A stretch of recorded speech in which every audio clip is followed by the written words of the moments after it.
What's going on, guys? Welcome back to the Control Room. I'm your host, Esrael Johannes. Let's get into the top topics of this episode.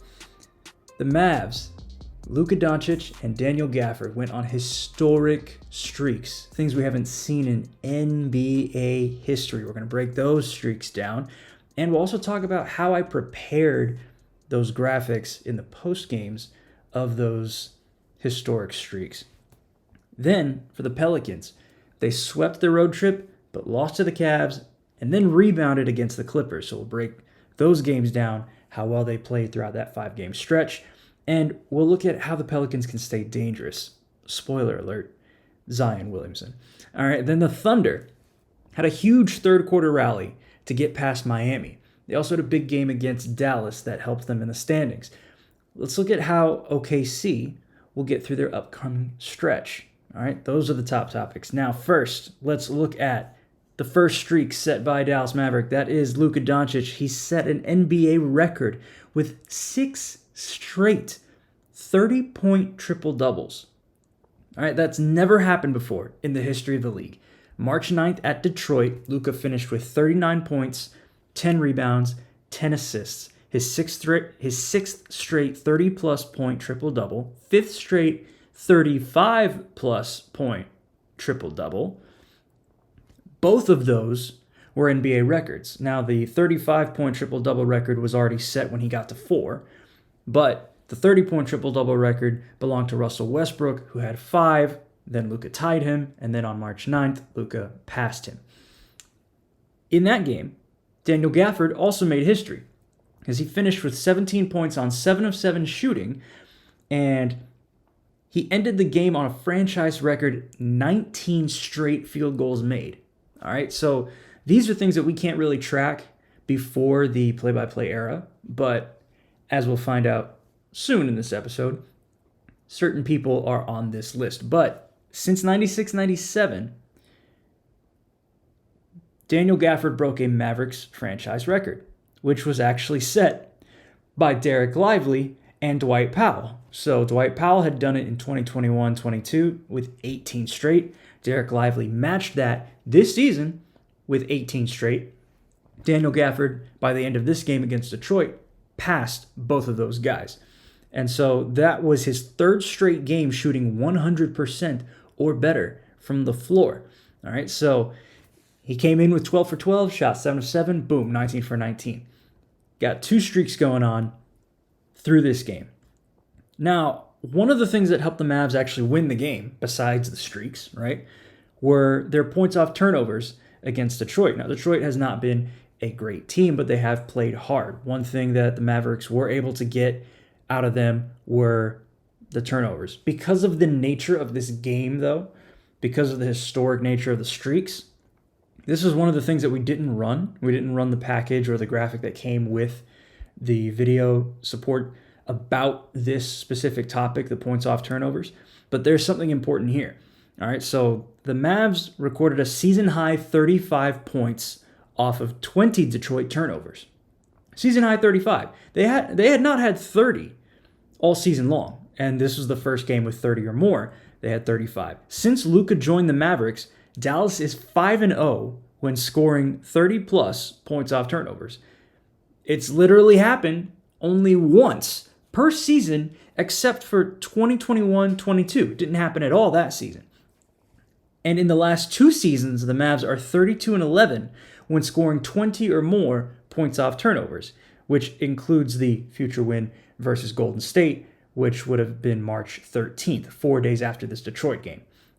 Now, how do I prepare for these graphics when records are being broken and we see it coming, but we can't use them until it actually happens? Plus, we also have everyday post-game graphics to build and all that. There are multiple steps in this process. The first step is to take care of the C block, which is our 3rd segment, the C block graphics, as soon as you know what they are. Generally, they are a preview of your next opponent. So based on the rundown that I have here, normally when I get these rundowns, I tend to get the post-game rundown, at least when I work with Mavericks. I get halftime rundowns before tip-off. It's pretty formulaic. And then we get our post-game rundowns before halftime. So I know well in advance what I need to build ahead of time. I can take care of it in the second quarter and not have to deal with it later. So because the next opponent for the Mavericks was the Chicago Bulls, there was, we had a graphic for their game against the Clippers earlier in the day. The Clippers had to play early because I believe the Los Angeles Kings of the NHL had to play later in the day. So there had to be a score nub with a courtesy that provided where we got the footage from that would come from the Clippers because the Bulls are on an NBC affiliate. And then we had a couple of full screens that talked about, one of them talking about the Bulls season as of late, or the last 8 games, considering they're still in a postseason push within that play-in situation in the East. And then a promo board of Dallas versus Chicago. Dallas-Chicago, Luka and DeMar DeRozan. These two guys ended up being the West and Eastern players of the week, so that worked out in our favor. So after I take care of those things, those graphics, I don't have to think about them. So now I can push them off. They're done. I can worry about what else I have coming next. The second step after the C block graphics is the B block graphics, the second segment. That's mainly if they haven't already been built. We tend to use graphics that have been used in the pregame or in halftime. They tend to be updated standings, scores, a look around the league. We're still providing supplemental videos and graphics. Sometimes we run sound from Jason Kidd, the head coach, if he hasn't come out early enough. But the B block graphics, they tend to be like a big scoreboard. So we'll get a giant scoreboard that we kind of already have automated so we can get the points pulled, the correct teams all in there. We just have to change the colors if we would like to. Then in this specific post game, we had a shell, a template that had the standings on one side and then on the other side scores from around the league. So it was the Western Conference standings, seeds 5 through 10, because Dallas is stuck in 8th. And then the 3 scores that would mostly affect the Mavericks, whether they're teams in the play-in conversation or the game that we are in at that moment. So we just had 3 scores in that full screen. And then, of course, a tease font, a graphic that showcases what we're going to talk about in the C block. We kind of have to keep it flowing. We want to let the audience know what we're going to talk about. So it's just a graphic that teases what's coming next in that third segment. Once that is done, the third step is to coordinate with the producer and the EVS operator to have everyday lower thirds and other graphics ready to go. So generally, whenever a producer says, hey, I want 1, 2, 3, 4, 5 things, they normally tell the EVS operator so they can start building packages, video packages. It's easier for a graphics operator to hear that and write those down and then just be prepared to check them off as the game finalizes, or if it's able to be automated, which we've done this season, we can automate certain things to just knock them out of the park. So some of the examples there were prioritizing lower thirds with video. So if there's no video for a player, there's no point in having a graphic for him. I'll give you this example here. I had this idea that I didn't run by because the game didn't really call for it. Just because it can be a thing doesn't mean it needs to be a thing. Simone Fontecchio for the Pistons had played well against the Mavericks when he was in Utah before he got traded. And he was playing really well in this game. He had 27 points, 9 of 13 shooting, 69.2%, 4 of 5 from 3. And I was looking at his season numbers against Dallas and was willing to put a full screen together. But that would require, in order for that to be paid off, video for Simone Fontecchio to be built. Based on the priority of what we had by the time Luka was closing in on the triple-doubles and Daniel Gafford streak and the fact that the Mavs were kind of blowing out the Pistons already, there was no need to ask for another package on top of it. So it's not something that I asked to put on the show. So I didn't have to really build it. I just kept an eye on his numbers in case we could have gone to it. However, that's all well and good, out of the way. Now we have the lower thirds that we have to knock out so that we can provide context, so that the audience doesn't need to look at their phone and try to find stats for a certain player while they're watching the video. That's what they watch us for. And so how we have things automated, or at least how I've been able to put these things together, we have this product that talks to our graphics machine. And within it allows you to select a game within the NBA calendar. So let's say I select Dallas, Detroit, then it'll give me all the jersey numbers, all the players on the roster for both of those teams. It'll basically designate the home team as Detroit, the road team as Dallas, and coordinate everybody. Then if I wanted to pull specific stats like points scored in the game, there's this syntax that you can add to certain spots in your graphics, and based on what is provided to us on this, we have a spreadsheet that basically tells us how we can implement syntax like that. We can pull in real time game data such as points, field goals, threes, and so on and so forth. So that has all been set up in our show, especially because we've been rotating all season long.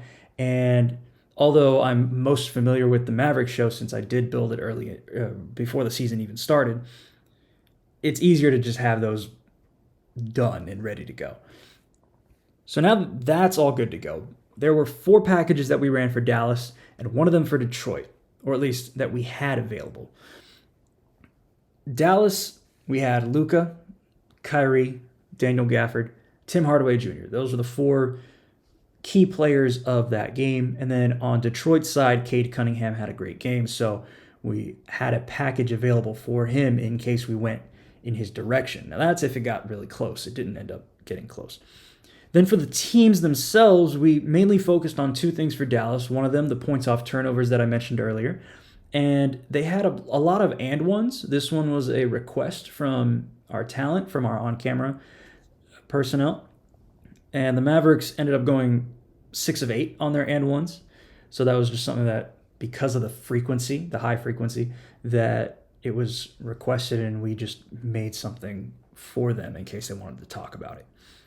The 4th step after all of that is to double check with your producer on the full screens, because they're the biggest element you're going to make. So you need to make sure you have everything that you need.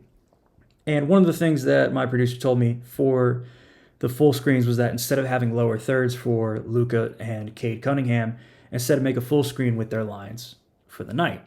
Those you can code as well. So I had Luka's coded on the road side. I had Cade's line loaded on the home side, and that was that. I just had everything set up. Their cutouts, their action shots that were all set. The logos were correct. Everything was all set up to go by the 3rd quarter, so I didn't really have to touch it later on. When those products don't work, we are trained well enough to do it manually. If I had to do it manually, I could do it. But work smarter, not harder. All right, now the 5th step after that is to prepare prospective graphics for broken records, right? So all of the everyday stuff is already taken care of. Things that you can code, those are taken care of.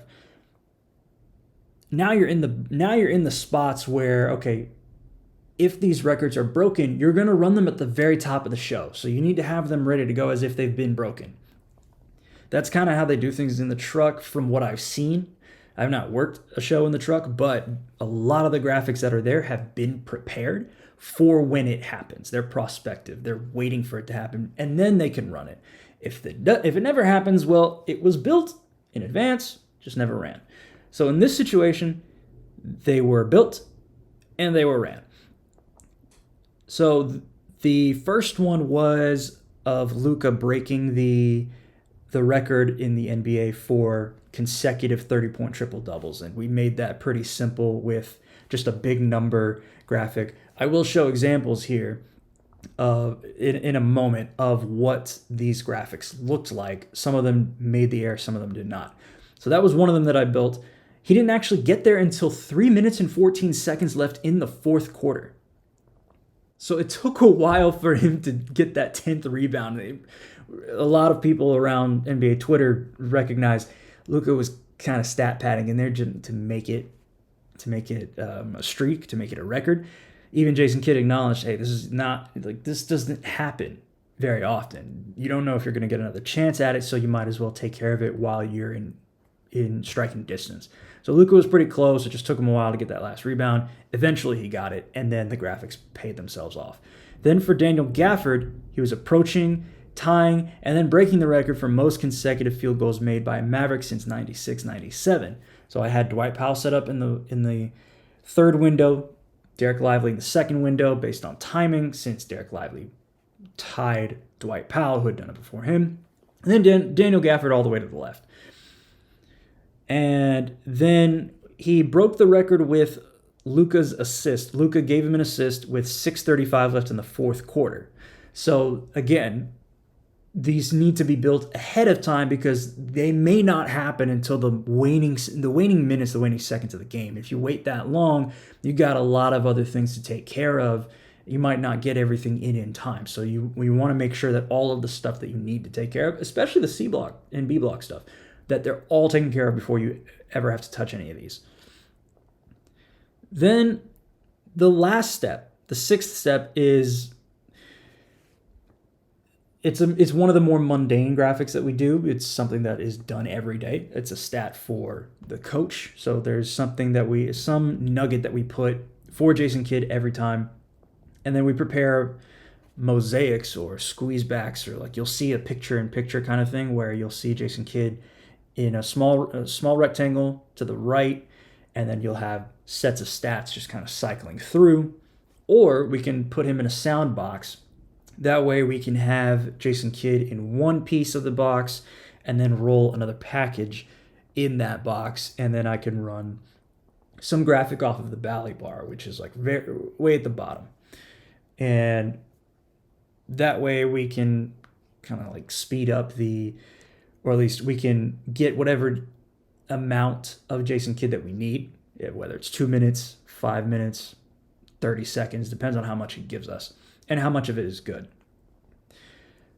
So a stat that we used for Jason Kidd, and I got plenty of stuff I can use, but one that we settled on was the Mavericks scoring 140 points in a game, because they scored 142 against Detroit. So it was their sixth game this season scoring 140 points or more. They have a 6-0 record in those games, and it ties the third most games in the NBA, at least up until that time. So that was just something that we put on the lower third. Nothing special, just something that we can use, something that is not, a stat that we use every single time. It's not like they're going to score 140 every time. So you want to use something that's relevant to that game. All right, now let's take a look at some of these snapshots. I went ahead and grabbed some of the graphics that we ran, some of them that we did not. The first one, Luka's sixth straight 30-plus point triple-double, as you'll see here. The cutout that was selected was from that Brooklyn game where he hit that massive three. And this was very early in the season, and he was just out of his mind. He was celebrating. So we've had that cut out for a while. So we put that there, and then the big number on the top right, 6, showcasing the length of the streak. So those little details. Try not to put too much on the graphic. That's what we had there. Nothing more that's necessary. That tells the story. The next one would be the most consecutive field goals made by a Maverick in the play-by-play era. That, of course, is the Daniel Gafford graphic, followed by Derek Lively and Dwight Powell. So you just see there how many they had gotten, how many field goals they had made in a row as the big number. This is like a big stat type of graphic. And which season that they accomplished that feat in. And I went ahead and put in a Dwight Powell cutout from that season to try to add a little extra touch to it. Then the Luka and Cade full screen, the Motown matchup, how they played in that game between Dallas and Detroit. Luka's line, all of the numbers were correct. That's required. So everything, all the code worked. It gave me everything I needed from him, everything I needed from Cade. That's just what these matchup shells will look like. The next one, the most consecutive field goals made in the NBA since 1996, 1997. This didn't come in this game. This came in the next one because Daniel Gafford continued his streak. And it's just an example of what would happen when you're paying attention to these streaks over and over. All right, so you had Daniel Gafford, then you had Derek Favors, and then you had Nick Claxton. And the fourth guy was DeAndre Jordan when he was with the Clippers. We don't have a cutout of him from 12 years ago, surprisingly. So we just didn't run a fourth window, but we had those three. We actually did run that graphic at the end of the next game, the next post game. Then the next graphic is a triple Doncic graphic where he had 7 straight triple doubles, which he got in the next game against Chicago. And it basically lays out everything about his triple-double stats up until that point, how many he had this season, how many he has in his career, where he ranks among active players, so on and so forth. But it doesn't have every single stat in there, but it does have the main ones where we were ready for them. We were told ahead of time in the game notes, like if he gets 7, this is the significance of that. Then other things that happened, Luka climbed the ladder on the three-pointers made in Mavericks history list. So he had tied and then passed Jason Terry for second most all time. So you have Dirk, you got Luka, Jason Terry, Tim Hardaway Jr. Hardaway didn't make a 3 in that game, so really it was just Luka that added to his total. But that was another historic moment, and we won't see him pass anyone again until Nowitzki.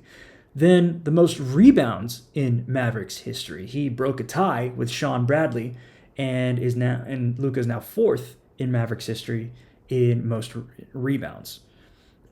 So all of those are all prepared ahead of time, or we're told by a certain point, okay, this is what we need. He's already hit this mark. Prepare for him to hit this mark. These are the examples of what they would look like in a show. All right, now let's take a closer look at his newer triple-double streak, as well as Gafford's quest for NBA history. All right, so March 11th at Chicago, Luka Doncic started the first half with 15 points, 8 rebounds, and 9 assists. He finished the game with 27, 12, and 14. All right, so let's look at some Mavs history notes before we even get to the triple-double, right? So I had just mentioned he had passed Jason Terry for second most threes by Maverick. Luka had made 6 in this game. Grabbed 12 rebounds, broke that tie with Sean Bradley for 4th most rebounds by Maverick. The triple-double notes with this game. His 7th straight 20-plus point triple-double. That's significant because he tied Michael Jordan and Oscar Robertson for the longest streak all time, according to ESPN Stats and Info. So that, again, more history is made. The things that we don't even know about, things that we have to kind of look for public relations departments to let us know about.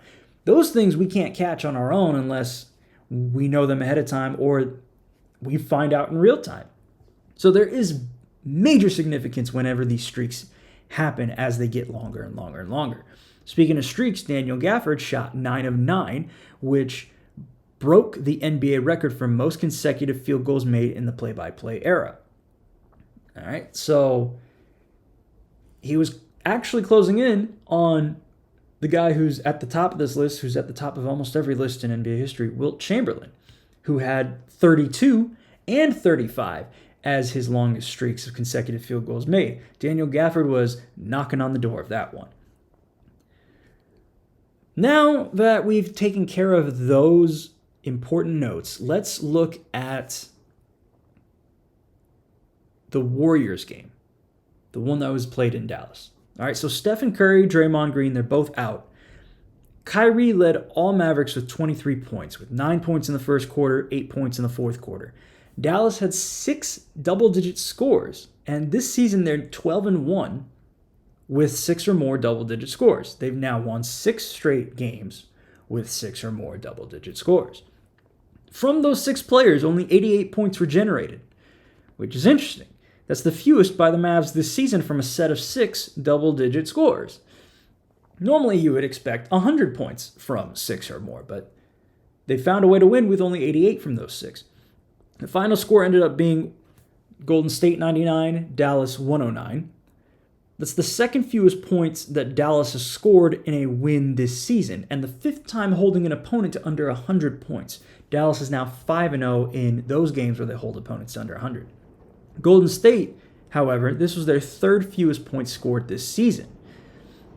In the miscellaneous categories, Dallas has scored a season-high 68 points in the paint, and they're now 7-1 this season, scoring 60 or more in the paint.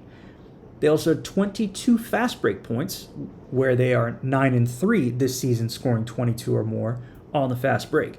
And then they had 21 points off turnovers, where they're 12-7 this season, scoring 21 or more points off turnovers. On top of that, Dallas's defense was actually really stellar, given that the Warriors only scored 99.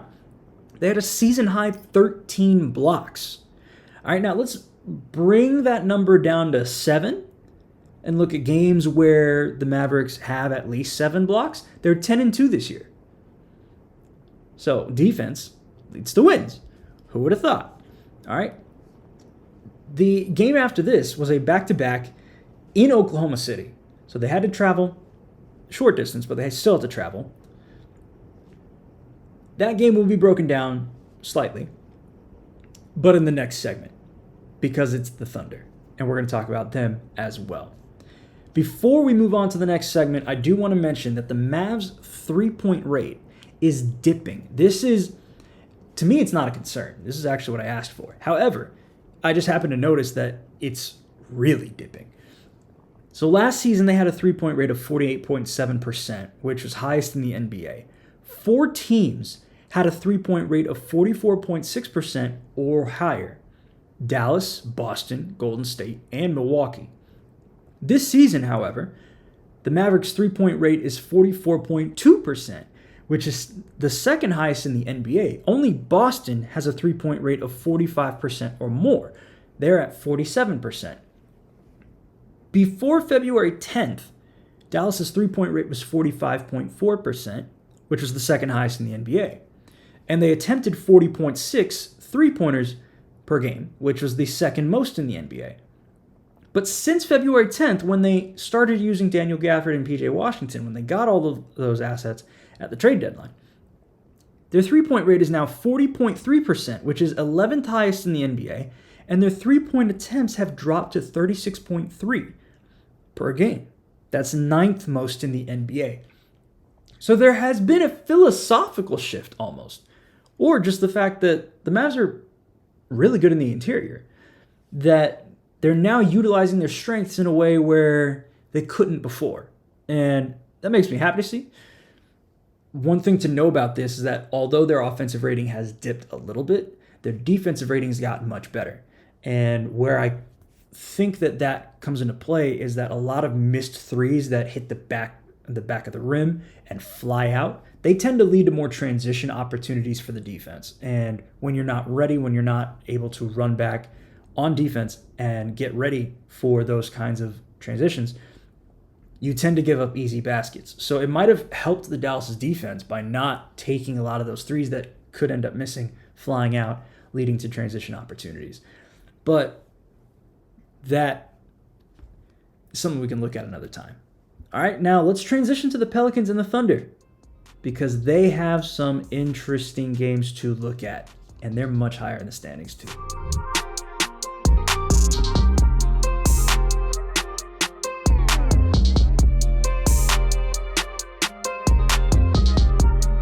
Let's look at the Pelicans' most recent road trip. They swept these 3 games: the Raptors, the Sixers, and the Hawks. So first, let's look at this Raptors game, because I got lots of stats to talk about on all of these. All right, the Pelicans had a season-high 105 field goal attempts, shot 24 of 49 from 3, 49%. Their 24 threes made is second most this season, second most in franchise history. And their 49 3-point attempts is the most this season. This is their third game in franchise history with 20 or more three-pointers made and 55 or more paint points. All 3 games have happened this season, and they have a 3-0 record in those games. New Orleans also had 7 double-digit scores in this game, and they are 8-1 this season with 7 or more double-digit scores. They've won 8 straight. They lost their first one, which was against the Mavericks, and then ripped off 8 straight wins. Trey Murphy III led all scorers with 34 points, which is the second most in his career. And New Orleans is now 6-0 in the last 2 seasons when Trey scores 30 or more. He also shot 10 of 14 from 3. His 10 threes made ties a career high. His 14 threes attempted was a career high at the time. Then Herbert Jones had 14 points on 4 of 5 threes in the first quarter. That's a season high in points in any quarter, third most points in any quarter in his career, and a career high in threes made in any quarter. So this has been one of the improvements for Herb Jones that we've noticed and marked all season long. Not only has his defense continued to get better, and he should be considered an all-defense candidate. His three-point percentage has gone up significantly to the point where he is now a threat on both sides of the ball in a way where if you're the defense, you're compromised trying to guard him. All right, now, on top of Trey and Herb playing well, the Pelicans shared the ball really well in this game. 38 assists, which ties the second most this season.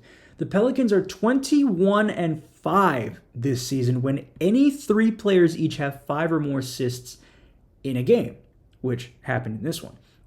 After this game, they're 18-3 as a whole when the whole team has 30 or more assists.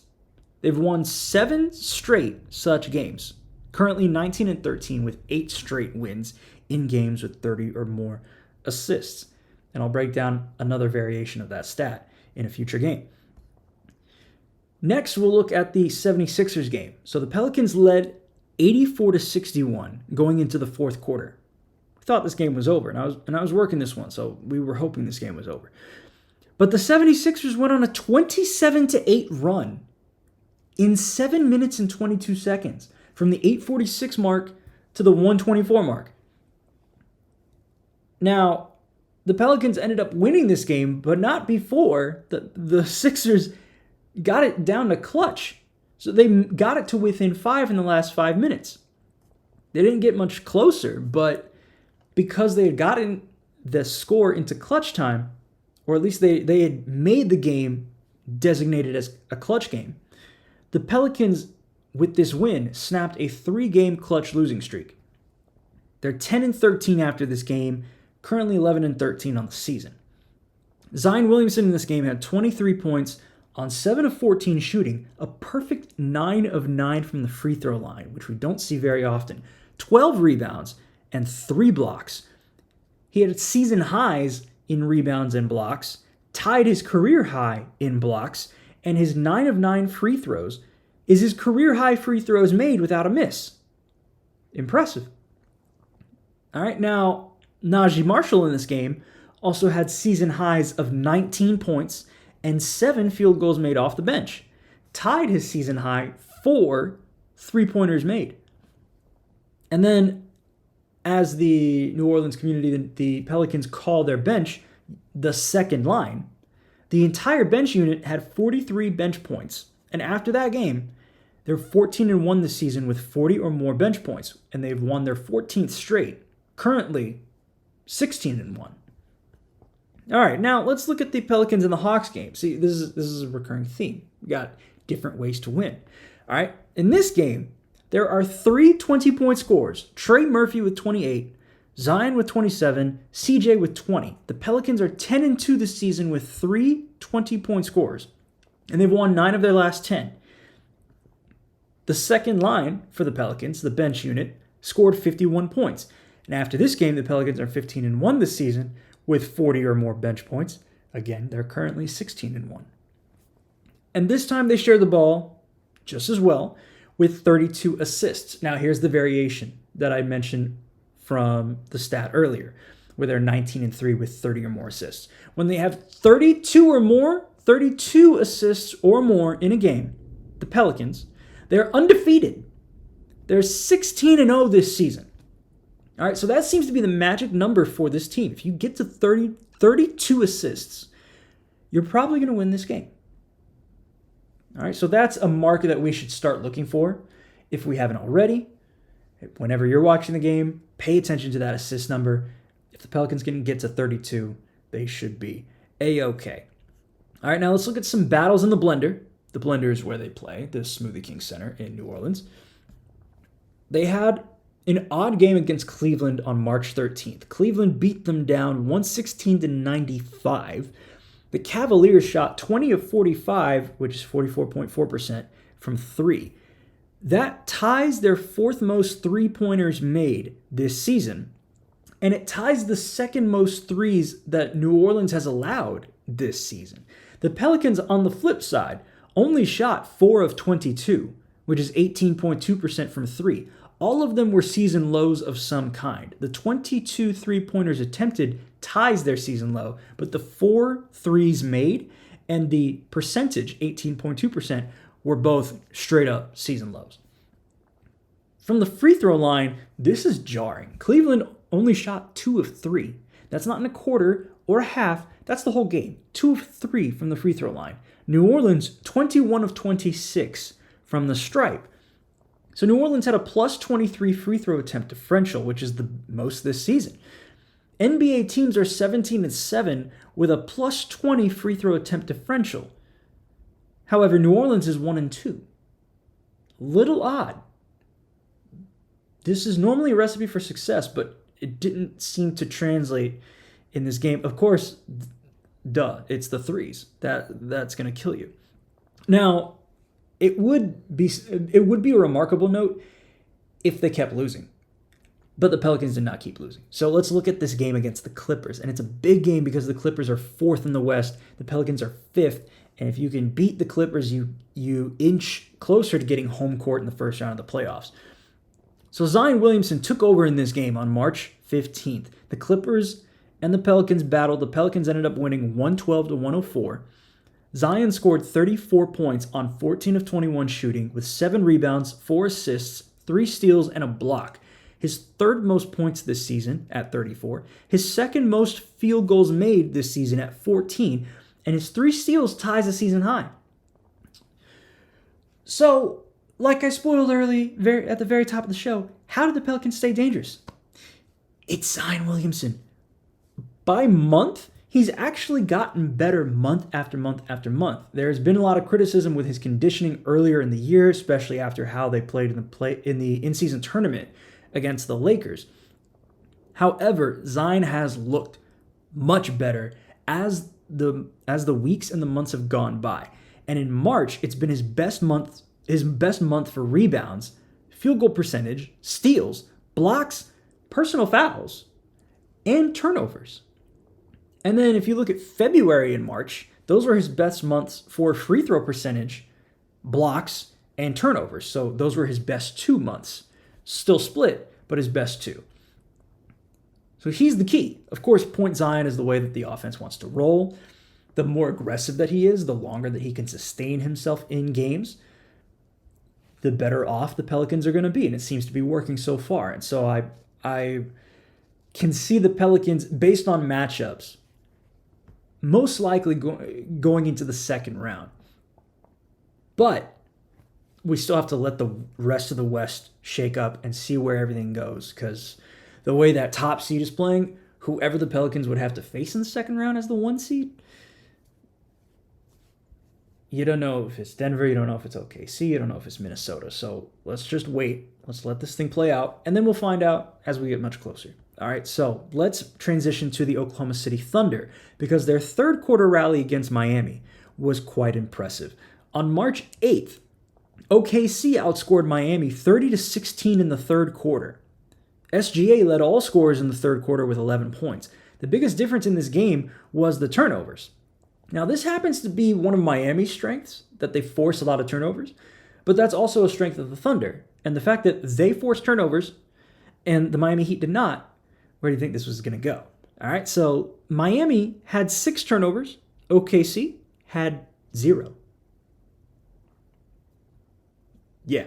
All right, now their points off turnovers, of course, because OKC did not have a turnover, Miami did not score a point off of those 0 turnovers. OKC had 11 points off of Miami's 6 turnovers, which is a great conversion.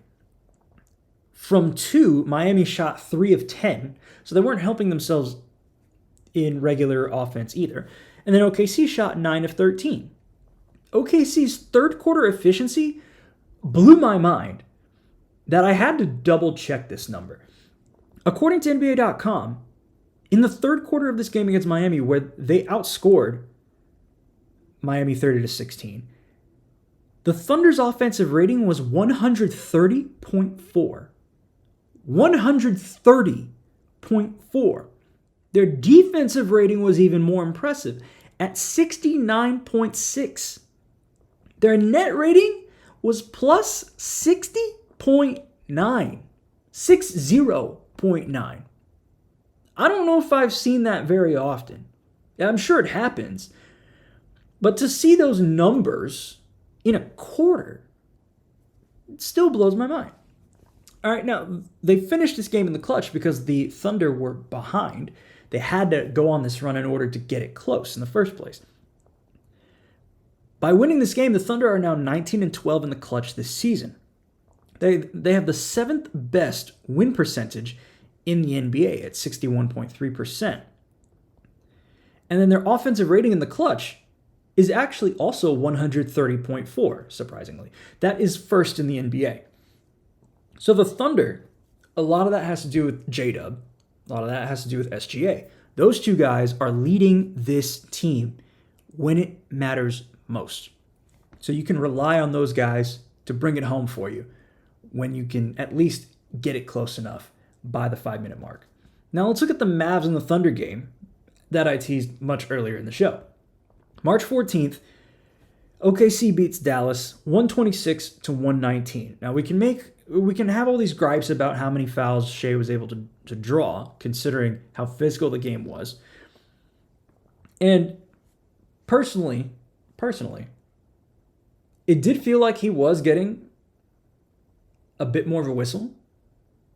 But as a team, it was pretty even on both sides. There were certain calls that didn't go either way. It was kind of odd. It wasn't consistent all the way through. Players really just want consistency. They just want to know, like, if I'm going to be called for a foul in this situation, call it on the other side, or call it every time, or just don't call it at all. Those kinds of things. It's really the consistency more than anything else. I'm not really worried about the foul calls as much in this game because there were a lot of other factors that happened here. So OKC had a season-high 34 points off turnovers. Dallas had 19 turnovers, which was the third most this season. The 34 points off turnovers is the most that Dallas has given up this season. Of course, that has to do with the physicality. Some of it, you can argue that the refs should have called fouls on them. It doesn't matter. This is how the Thunder have played the Mavericks every single time. When you have that defensive reputation, unfortunately, that's just what you're going to have to deal with. OKC also had 23 second chance points off of 8 offensive rebounds. This is the one that also blew my mind. This shouldn't happen if you're the Mavericks. The Thunder tied their season high in second chance points. But 8 offensive rebounds? That's almost mathematically impossible. But of course, you're going to count the free throws too, so that factors into it. But for that conversion, that's like, we're talking 2.875 points per offensive rebound. That's too many. We just can't have that. I say we. The Mavericks just can't have that. The Thunder, of course, if you can get second chance points, keep doing it because you don't do that very often. And if you can get more of those, the better you'll be. Because that's been the one weakness that we've looked at on the Thunder. It's their offensive rebounding. Really, their rebounding in general. Speaking of that, they average only 8.7 offensive rebounds a game this season. That's the second fewest in the NBA, behind the Los Angeles Lakers, surprisingly. All right, now let's look at the Thunder's success despite their rebounding issues. All right, they're 23-19 this season when they're out-rebounded. This is something I looked at with the Mavericks all of last season because they were always out-rebounded. In this situation, the Thunder have been one of the better teams despite being in this situation. The 54.8% win percentage is the third best in the NBA. And although they are successful when they get out-rebounded, how well they play when they out-rebound their opponents is out of this world. They're 23-1 this season when they out-rebound their opponents. When they at least match or have more rebounds than their opponents.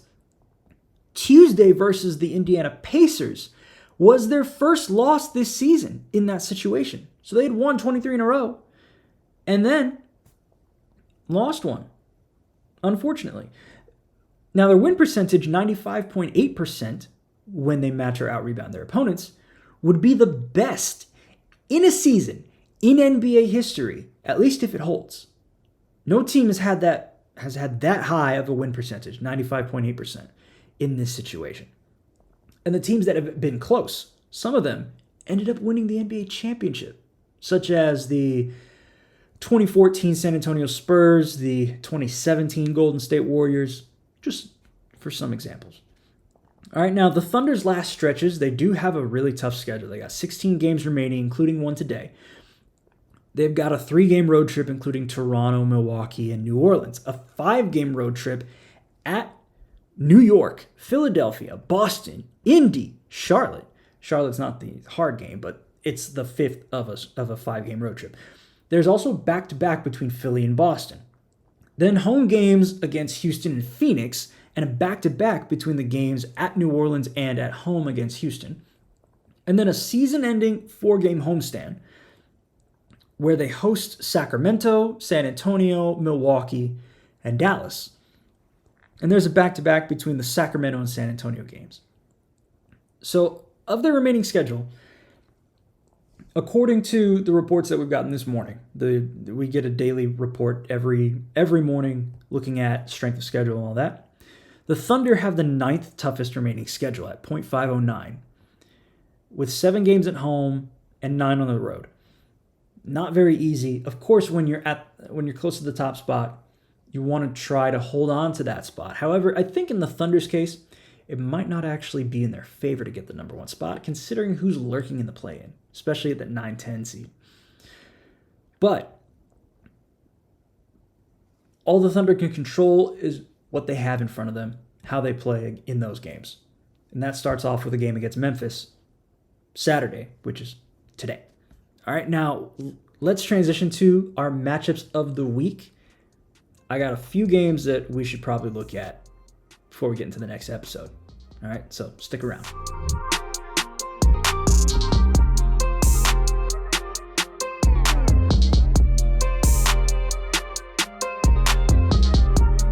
In the next episode, we're going to look at a recap of week 21, 22, look at some of the biggest games for the Mavericks, the Pelicans, and the Thunder from those weeks, as well as looking ahead at potential playoff matchups because we've got 1 month left in the regular season. We got a team that is potentially in the play-in tournament, and so everything is going to get chaotic in these last 15 or so games. So first, let's look at the matchup of the week for the Dallas Mavericks. That is none other than Sunday, March 17th, St. Patrick's Day. The Nuggets will be in Dallas to play the Mavericks at 2:30 Central on ABC. And that's a big game, mainly because the Nuggets want to keep the number 1 spot. The Mavericks want to get out of the play-in. They want to get to the top 6. It's going to be hard when you have Jokic and Gordon and Jamal Murray, and the Mavs have now been fortified, but how are they going to guard the Nuggets? Because nobody can guard the Nuggets. It's going to take a lot of Daniel Gafford, a lot of Derek Lively, a lot of big man battles in the paint while trying not to get into foul trouble. if you can get Jokic in foul trouble, that might help you. That might be your only shot, honestly. So that is a matchup to look at for the Mavs. They don't have as significant of a game throughout the next week besides that one. The matchup of the week for the New Orleans Pelicans is actually two of them. Thursday, March 21st against the Magic on the road. And then the very next day, they have the Miami Heat, who they got into a little bit of a scuffle with. Najee Marshall and Jose Alvarado got suspended out of a game where Zion hit the ground. I believe it was Kevin Love. It might have been someone else, but somebody had taken Zion down, and there was a whole skirmish on the court, including Jimmy Butler. So there's a bit of history this season, at least, with those two teams. Sure, they're gonna be ready to duke it out in the Kaseya Center at that matchup. And then for the Magic are also trying to stay in the top 6. They want to solidify themselves as a playoff team. They're a big team. They have a lot of size. They don't shoot well from 3, however, and that plays into the hands of the Pelicans because they have the best three-point defense in the league. So with those two Florida matchups, the Pelicans have a chance to potentially get them into the 4th spot if they can keep winning. But those two are the toughest teams that are standing in their way this week. Then for the Oklahoma City Thunder, their matchups of the week, there's actually 3 of them. It's that 3-game road trip from Friday, March 22nd to Tuesday, March 26th. So it's a little bit down the line against the Raptors, where they went into double overtime at home in the first game. Then against the Bucks, because they're the Bucks, need I say more? And then against the Pelicans. So against the Bucks, at least let's start with the Raptors. Again, double overtime. They're going to play hard, so you just have to be ready for that. Obviously, Scotty Barnes is not available this time because of the fractured hand. But you can't count them out. You can't count any team out. Then the Bucks, of course, Damian Lillard has not played as well as of late. Giannis Antetokounmpo is still playing at an MVP level, at an All-NBA level. And so with the desperation that the Bucks have, especially with Doc Rivers trying to coach that team into the top 2, you got to make sure that you're on top of your game if you're the Thunder. And really limit the threes. Try to limit the Bucks three-pointers to give yourself more of a chance. Then against the Pelicans know how to stop you from 3. The Thunder are one of the best shooting teams in the league. So it's a matter of who's going to dominate on the floor. It's going to be Shea, it's going to be Zion. It's going to be a great back-and-forth battle there. And it's going to be in the Smoothie King Center. So you've got the New Orleans crowd behind the Pelicans. So just watch out for that. All right, so that is what we've got for the matchups of the week. All right, that is it for this show. Thanks again for watching and listening. I hope you guys have a great day, have a great week, and we'll see you in the next one. All right, that does it for me. This has been The Control Room. I'm your host, Esrael Johannes, signing off.